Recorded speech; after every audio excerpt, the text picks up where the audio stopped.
Before you continue, I want you to focus. Bring your earliest, most cherished childhood memory into your mind. Are you holding it?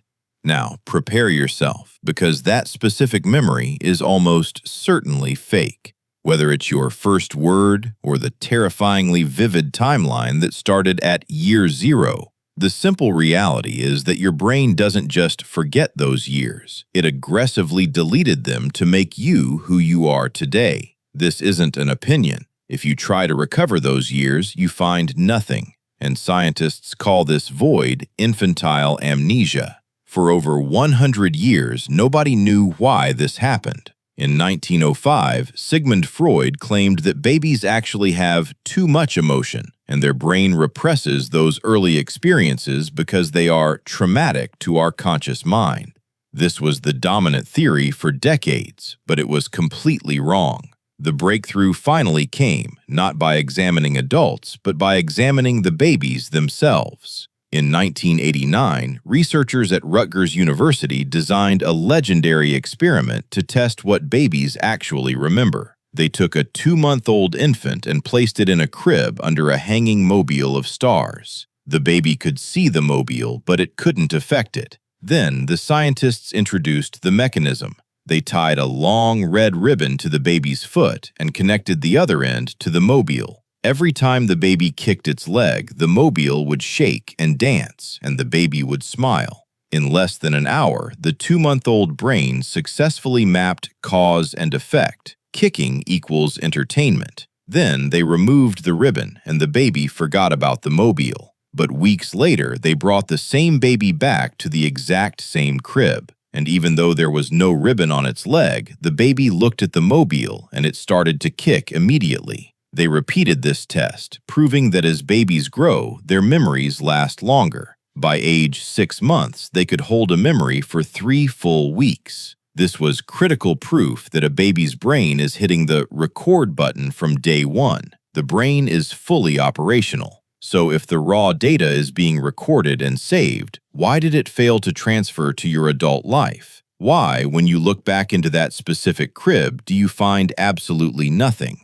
This is the moment where the strategy of natural evolution gets terrifying. It implies that your most treasured memory is a lie generated by your parents' stories later. Your brain isn't just failing to load the data, it's glitching because the data is gone. The memory you thought you had is a ladder with no rungs. You are standing on a cliff, looking at a 3-year gap that defines your entire existence, and you cannot cross it. If you try to force your brain to find those years, it enters a file not found state. It forces you to sit in a dark room, staring at an empty chair, realizing your first egg was cracked before you could examine it. Your brain reset. You are effectively the second person to occupy your body. The original one, the ghost, was erased. And when you look at that baby photo, you are looking at a stranger. To understand how your brain deleted you, we first have to look at the hardware. Deep inside your brain is a structure called the hippocampus. Think of the hippocampus as the manager of your memories. Its job is to process an event and then send it up to the cortex, which acts as your brain's permanent long-term filing cabinet. But in an infant, there is a massive biological flaw. The connections between the manager and the filing cabinet simply do not exist yet.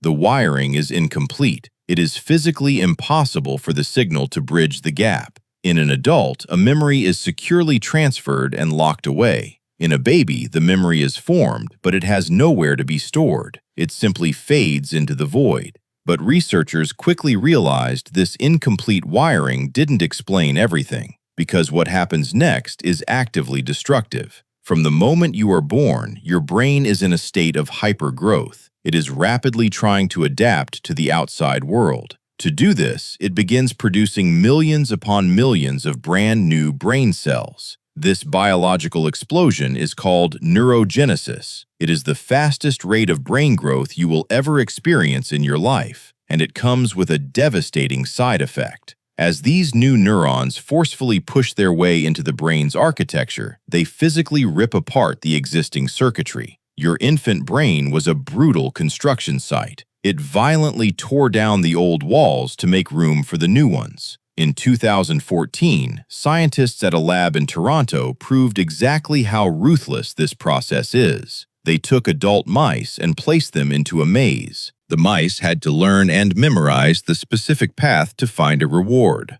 Adult mice have stable brains, so they quickly memorized the route. They could run the maze perfectly every single time.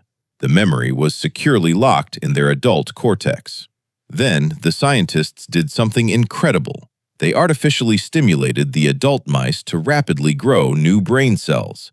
They forced the adult brains into a state of infant-like neurogenesis.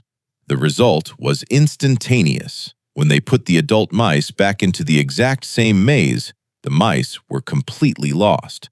They had forgotten everything. The scientists realized a terrifying biological truth. Growth requires erasure. In order for your infant brain to become capable of complex adult thought, it had to clear the hard drive. The sheer volume of new cells crushed your early experiences out of existence. This means you didn't just passively forget what it felt like to be 2 years old. Your brain traded those memories for the ability to survive. They are completely physically gone. But even with the wiring fixed and the construction finished, there is one final psychological lock on the door of your childhood, a lock that requires something an infant simply does not possess. To have a memory of yourself, you first have to realize that you exist. But let's say the biology was perfect. Let's imagine the wiring was flawless and the construction crew cleared the debris without destroying a single memory. There is still a psychological lock that keeps you from accessing those first 3 years. Because to form a personal memory of yourself, you first have to have a sense of self. Developmental psychologists use a definitive test called the Rouge test to determine when this happens. Before a baby is 18 months old, if you put a dot of red paint on its nose and show it a mirror, the baby will touch the reflection. It thinks it is looking at a completely different person. But after 18 months, everything changes. The baby looks in the mirror and touches its own nose. It recognizes that reflection is me. This is the precise moment when your ego is born. The main character has finally entered the brain's network. And this is vital, because before this moment, your brain can't organize experiences around you.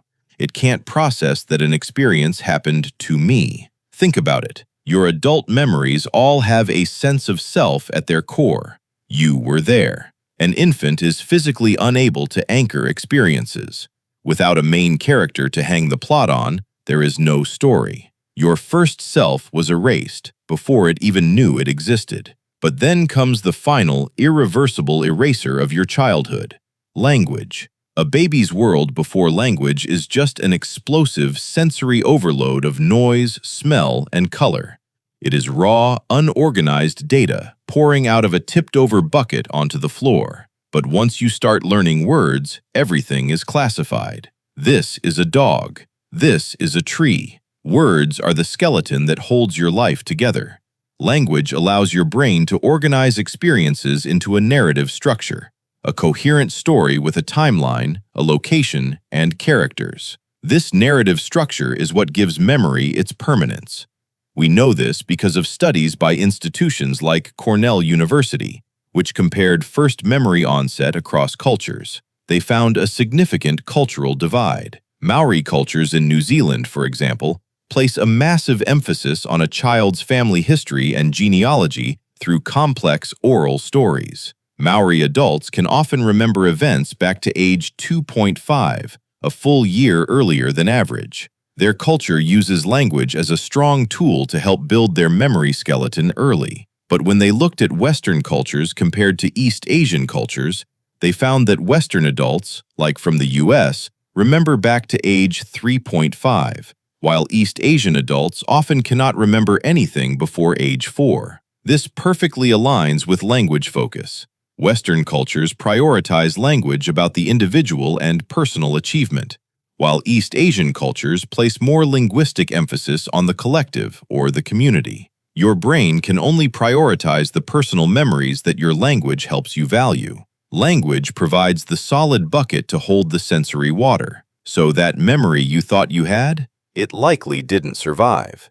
It's a story you heard so many times you generated a fake image to match it. The original version of you was wiped. The wiring failed. The neurogenesis bulldozed the construction site.